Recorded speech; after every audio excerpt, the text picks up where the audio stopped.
bersama saya Sarit Armansyah SPD dari SDIT Al-Hikmah Maros.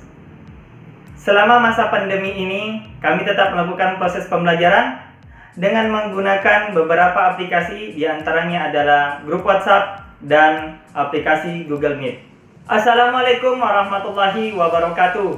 Apa kabar anak-anakku semua?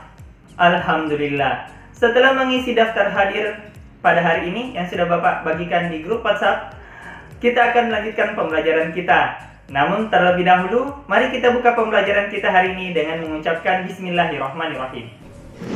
Bismillahirrahmanirrahim. Adapun tujuan pembelajaran kita pada kesempatan kali ini adalah mengetahui organ pencernaan pada manusia beserta dengan fungsinya. Nah, anak-anakku semua, ada yang tahu apa ciri-ciri makhluk hidup?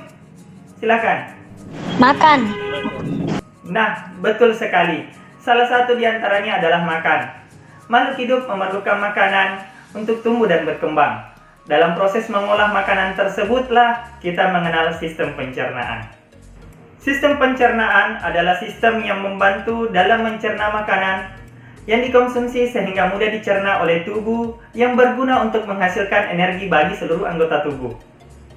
Organ dalam saluran pencernaan ini sudah sering kita kenal seperti mulut,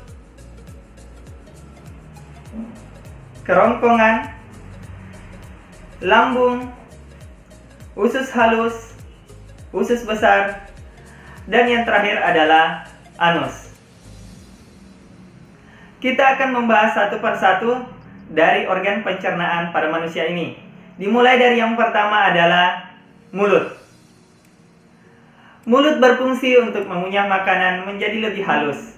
Agar lebih mudah ditelan, makanan yang melalui mulut akan mengalami proses pencernaan secara kimiawi yang dilakukan oleh air liur dan secara mekanik yang dilakukan oleh gigi dan lidah.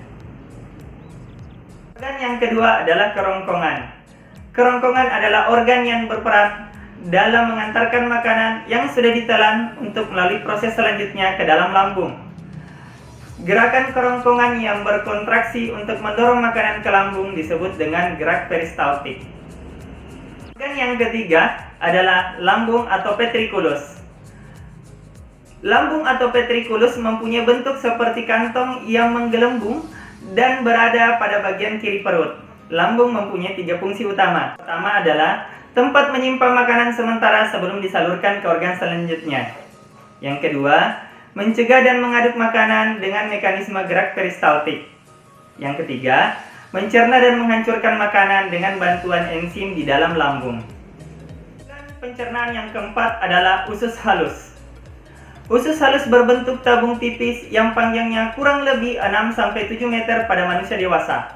Seperti selang yang digulung, di mana permukaan bagian dalamnya penuh dengan tonjolan dan lipatan.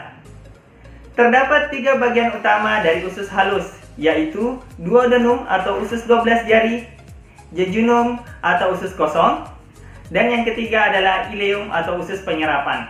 12 jari atau duodenum berperan dalam proses pencernaan makanan secara kimiawi dengan bantuan getah empedu dan getah pankreas yang dihasilkan oleh hati dan pankreas. Selanjutnya makanan akan melalui usus jejunum untuk membantu proses pencernaan makanan secara kimiawi melalui enzim-enzim yang dihasilkan usus halus. Bagian akhir usus halus adalah ileum, yang mana bertugas dalam menyelesaikan proses penyerapan nutrisi dari sari-sari makanan. Di seluruh permukaan dindingnya terdapat ujung-ujung pembuluh darah untuk menyerap sari-sari makanan yang kemudian dari sari-sari makanan tersebut diedarkan melalui aliran darah ke bagian seluruh tubuh. Organ yang kelima adalah usus besar. Usus besar berbentuk seperti huruf U terbalik. Terdapat 3 bagian utama usus besar, yaitu sekum, kolon, dan rektum. Sekum berbentuk seperti kantong yang berfungsi menyerap nutrisi yang tidak dapat diserap oleh usus halus. Kolon adalah bagian terpanjang dari usus besar yang berfungsi sebagai tempat cairan dan garam diserap. Kemudian rektum. Rektum adalah bagian akhir dari usus besar.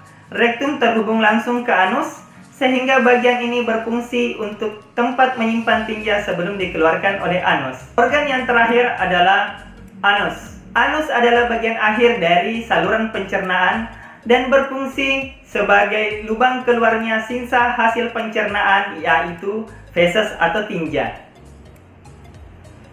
Setelah mendengarkan penjelasan dari Bapak, sekarang Bapak akan memberikan kesempatan kepada anak-anakku sekalian untuk mengajukan pertanyaan terkait materi hari ini. Dengan ini Bapak persilahkan. Kak, kenapa kalau monkey buang air besar perut terasa sakit? Ya, ada pertanyaan yang lain? Ya, dari mana kentut berasal? Sekali lagi. Dari mana kentut berasal? Ya, pertanyaan yang bagus sekali. Untuk mendapatkan jawaban terkait pertanyaan Ananda semua, mari kita simak video berikut ini. Gimana dengan mulus? Itu disebabkan oleh apa ya, Pipo?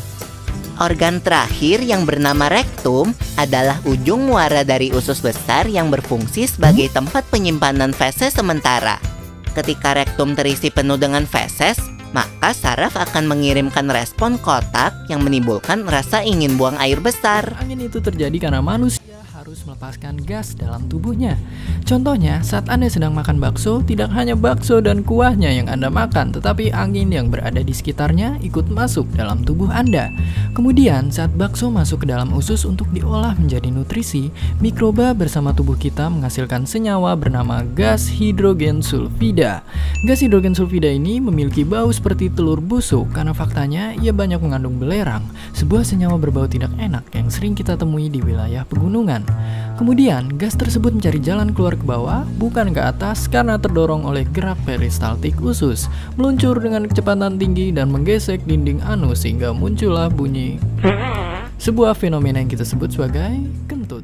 Setelah menyaksikan penjelasan dari pertanyaan teman kalian, mari kita mengerjakan lembar kerja berikut ini.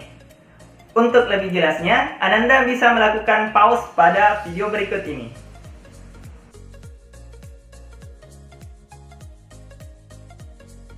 Mengerjakan lembar kerja yang sudah Bapak bagikan, mari kita lihat siapa-siapa yang sudah mengerjakannya dengan baik dan benar.